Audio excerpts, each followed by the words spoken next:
শুভ সকাল আমার প্রিয় বন্ধুরা, কেমন আছো তোমরা সবাই? আশা করছি তোমরা যে যেখান থেকে ভিডিওটা দেখছো প্রত্যেকেই খুব ভালো আছো। আর তোমাদের ভালোবাসা ও আশীর্বাদে আমরা মোটামুটি ভালো আছি। মেদিনীপুর জেলার ছোট্ট একটা গ্রাম থেকে আমি পিউ আমার ব্লগ চ্যানেলে আরও একটা নতুন ভিডিওতে তোমাদের সবাইকে জানাই অনেক অনেক স্বাগত আর অনেক অনেক ভালোবাসা। আর আজকে ভিডিওটা শুরু করলাম, দেখতে পাচ্ছ 4:45 বাজে। আমি উঠেছি 4:30টার সময়। আর এদিকে দেখো ছেলে হচ্ছে শুয়ে আছে, আমরা তো উঠে চলে এসেছি। আর আমাদের আজ রান্না পুজো। আর তোমাদের দাদাভাই গেছে পুকুরে জাল দেওয়া হচ্ছে, ওখানে গেছে 4:30টায় উঠে, ভোর 4:30। আর আমি বসে বললাম সবজি কাটতে, যেহেতু এখনও কিছুটা অন্ধকার আছে, ভোর হয়ে গেছে, তো এই জন্য ফাঁকে কাজ করতে বেরোলাম না, ঘরের ভিতরে বসে বসে সবজি কাটছি। আর ছেলের না জ্বরটা দেখা দিয়েছে, গাটা তাতা, যার জন্য ওকে উপর থেকে নামিয়ে নিয়ে চলে আসলাম। ও নিচে ঘরে যে শুয়ে আছে তোমাদের সাথে শেয়ার করলাম। ওর একটু গায়ে জ্বর আছে, হঠাৎ করেই জ্বর, জানো কি আর বলবো বলো, হঠাৎ করেই জ্বর এসেছে। আর কিছু করার নেই, রাত্রেবেলা কাল এসেছিলো, একটা ওষুধ খাইয়েছিলাম, তারপর কেটে গেছিলো। তো আবার যখন ভোরে উঠি তখন দেখি গাটা তাতা, গায়ে হাত দেওয়া যাচ্ছে না। আজকের দিনে আবার শরীর খারাপ করলো ছেলে, রান্না পুজোর দিনে কেমন অঘটনটা ঘটলো বলো তো। তো কী আর করা যাবে, এত কাজের কাজ, তার উপরে ছেলের শরীর খারাপ, কিছু করার নেই, সবই সামলাতে হবে। তো এখন আমি সবজি কাটতে বসে পড়েছি। সবজি কাটতে কাটতে মাঝে উঠে আমি চাটাও বসিয়ে দিয়েছি, কারণ তোমাদের দাদাভাই আসবে, আবার তো এসে চা চাই, ও তো চা নইলে চলবেই না। তো ও চলে গেছে পুকুরে, আমি বসে পড়েছি সবজি কাটতে। তো দুধ চা তো আমাদের অনেকক্ষণ ধরে বসে বসে হয়। তো তোমরা পুরো ভিডিওটার সাথে থাকো, তোমাদেরকে পুরো ভিডিওটার সাথে থাকার অনুরোধ রইল। আর আমার আজকের ভিডিওটার কোথাও যদি কোনো অংশ তোমাদের একটু ভালো লেগে থাকে তাহলে অবশ্যই একটা লাইক করে দিও, আর অনেক অনেক শেয়ার করো। আর তোমাদের সুন্দর সুন্দর মতামতগুলো আমার কমেন্ট বক্সে কমেন্ট করে জানিও। আর তোমরা যদি অবশ্যই আমার এই ভিডিওটাতে কেউ নতুন বন্ধু এসে থাকো, তাহলে আমার চ্যানেলটিকে সাবস্ক্রাইব করে আমার এই ছোট্ট পরিবারের এক নতুন সদস্য হয়ে আমার পাশে থেকে যেও। আর দেখো কত সবজি কাটা হয়েছে, কত রকমের ভাজা ভুজি, আর সমস্ত রকম সবজি দিয়ে একটা লটপটের মতো কুমড়ো, কপির ঝাল। তো সমস্ত সবজিগুলো তোমাদের সাথে শেয়ার করে দিলাম। এই সমস্ত সবজিগুলো সকালে কাটলাম, কেটে সকালে কাজকর্ম, বাড়িঘর তো ঝাঁট পুঁচ, চারিদিক পোছা, ঝাড় দেওয়া, পরিষ্কার করে একদম চারিদিক পরিষ্কার করে, রান্না মেলায় যেখানে রান্না হবে সব পরিষ্কার করে, আমাদের একদম হপা, ঝিঙে, করলা, সমস্ত কিছু ভাজা হয়।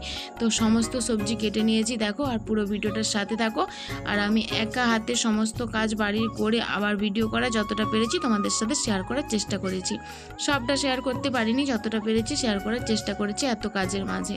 তো অবশ্য পরে আমার মা বোন এসেছিলো, কিন্তু ওদের সবাই জানো মেয়ে মানুষের সকালে বাড়ি থেকে কাজ সেরে বেড়াতে গেলে একটু দেরি হবে। তবু ওরা 9টার মধ্যে বেরিয়ে গিয়েছিলো, কিন্তু যাতায়াত ব্যবস্থা ভালো না থাকার জন্য 11টা বেজে গেছিলো পৌঁছতে। তো এখন এদিকে দেখো ছেলে গেছিলো মাছ ধরা দেখতে, সকালে যেমনি জ্বর ছেড়েছে, আমি তো ওকে আগে ওষুধ খাইয়ে দিয়েছিলাম, ওষুধ খেয়ে সবজি কাটতে বসেছিলাম জ্বর দেখে। তো যেমনি গায়ে জ্বর ছেড়ে গেছে তো চলে গেছিলো দেখতে মাছ ধরা। তো বলছে মা মাছ ধরা দেখতে যাবো, আর তোমার ফোনটা নিয়ে যাবো, ভিডিও করে আনবো। তো ভাবলাম শরীর খারাপের মধ্যে চাইছে একটু ফুর্তির মধ্যে, দেখতেও ভালো লাগে, মাছ ধরা দেখতে কার না ভালো লাগে, এত মাছ বড় ছোট সবার দেখতে ভালো লাগে। তো যাবে বললো যখন, তখন বললাম ঠিক আছে চলে যা। তো ফোনটা নিয়ে গিয়েছিলো, তো ছেলে ভিডিওটা করে এনে দিয়েছে, কারণ আমাদের বাড়ি থেকে পুকুরটা অনেকটাই দূরে, আমাদের বাড়ির কাছের পুকুরটা কিন্তু নয়, এটা ভিতরের পুকুর, যেখানে আমাদের পুরনো বাড়ি ছিল সেইখানে। তো সেখানে মাছ ধরা ছিল, ছেলে এই ভিডিওটা করে এনে দিয়েছে, কত মাছ ধরা হয়েছে দেখো।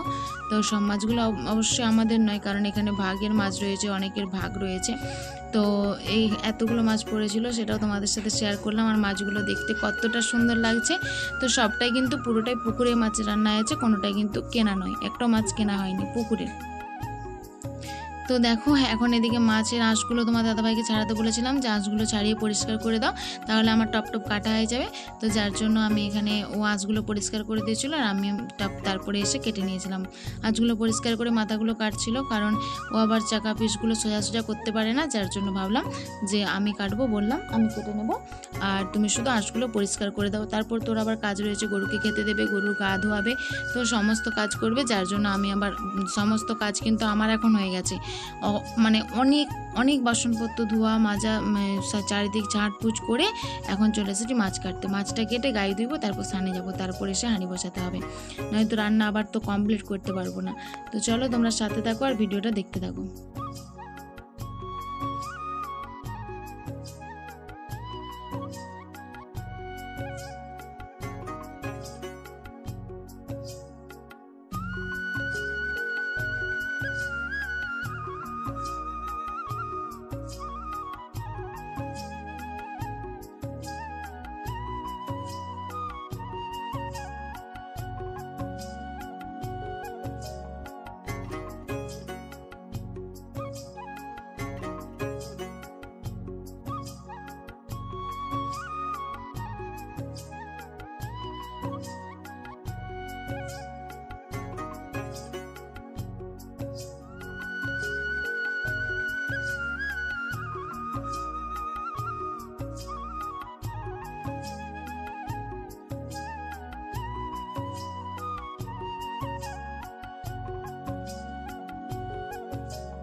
তো মাছ কাটা কমপ্লিট, সমস্ত কাজ কমপ্লিট। এখন বসিয়ে দিয়েছি রান্না। দেখো ভাত নেমে গেছে আর এখন হচ্ছে মাছ ভাজা।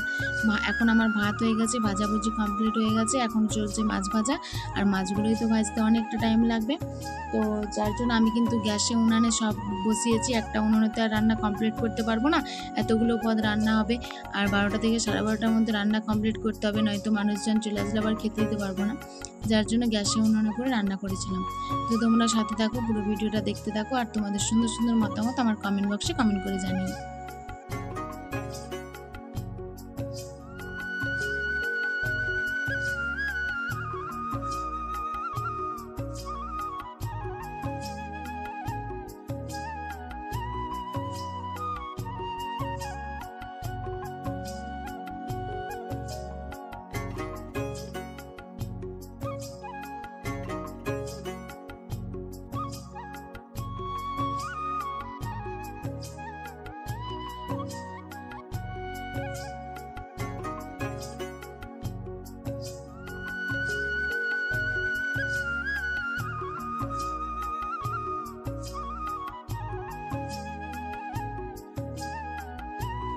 ওদিকে তো আমার সমস্ত ভাজাভুজি কমপ্লিট, তোমাদের সাথে শেয়ার করলাম। আর এদিকে দেখো এখন আমার মা চলে এসেছে। মাছগুলো মা কতকগুলোই ভাজলো, আমি এক খোলার মধ্যে ভেজেছিলাম, তারপরে সে মা মাছগুলো ভাজলো।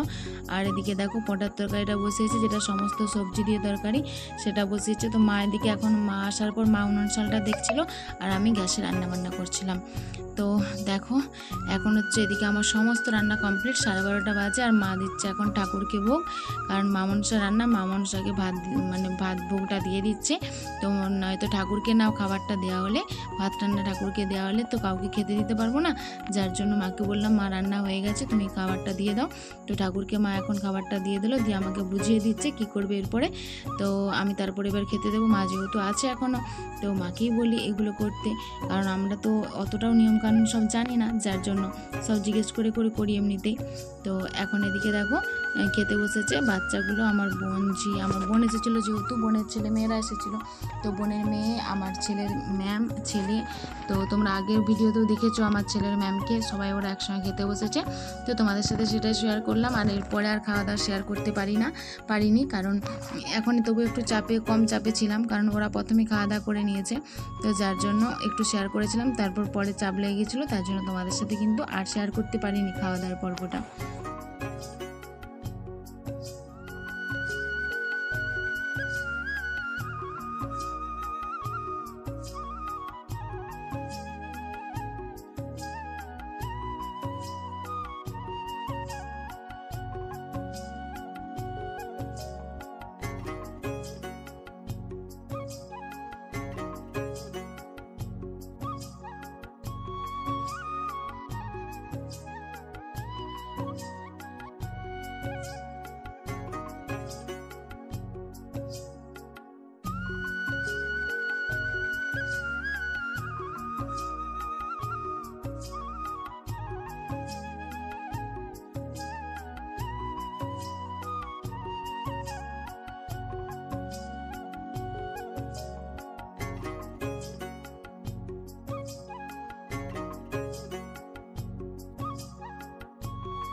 ওদিকে এখন রান্নার ভাজাভুজি আর সমস্ত কমপ্লিট। এখন আমি বসিয়েছি মাছের ঝাল, দেখতেই পাচ্ছ। তো বান্নাটা কষানো হয়ে গেছে, জল দিয়ে দিয়েছি, এবার এর মধ্যে মাছগুলো তুলে নেব। আর ওদিকে ভাজাভুজি তরকারিপত্র রেডি হয়ে গেছে। আর তোমরা যারা যারা এতক্ষণ পর্যন্ত ভিডিওটা দেখছো সবাইকে অনেক অনেক ভালোবাসা আর অসংখ্য ধন্যবাদ। আর যারা এতক্ষণ পর্যন্ত ভিডিওটা দেখছো কিন্তু লাইক করতে ভুলে গেছো, প্লিজ একটা লাইক করে দিও। আর আবারও বলছি, রান্না পুজো মানে প্রচুর চাপ, যাদের বাড়িতে আছে তারা জানো। আমি যেটুকু রান্না পুজোর ভিডিওটা তোমাদের সাথে শেয়ার করলাম সেটা হয়তো মানে 10 ভাগের 1 ভাগ শেয়ার করেছি কাজটা, 10 ভাগ কাজের 1 ভাগ কাজ তোমাদের সাথে শেয়ার করেছি। কারণ একা হাতে কাজ করতে করতে আমি পারিনি ক্যামেরা অন করে শেয়ার করতে, কারণ টাইমই বোঝাতে পারবো না, সেটা একমাত্র লক্ষ্য ছিল যে টাইমের মধ্যে কমপ্লিট করতে হবে। তো যার জন্য বিশেষ কিছু শেয়ার করতে পারিনি, তবুও যতটা পেরেছি শেয়ার করার চেষ্টা করেছি। আর আমার এক দাদাভাই বলেছে রান্না পুজোর প্রসাদ যদি না পাই তাহলে পাশে থাকবো না। তো এই রান্না পুজোর প্রসাদটা কিন্তু সবার জন্য পাঠিয়ে দিলাম। তো ওইদিকে দেখো সমস্ত রান্না কমপ্লিট হয়ে গেছে, সেটাই তোমাদেরকে শেয়ার করে দিলাম। এদিকে মাছটা তুলে দিয়েছি। তো আজকের মতো ভিডিওটা এখানে শেষ করছি। সবাইকে টাটা, সবাই ভালো থেকো, সুস্থ থেকো। আবার দেখা হবে আগামীকাল আবার একটা নতুন ভিডিও।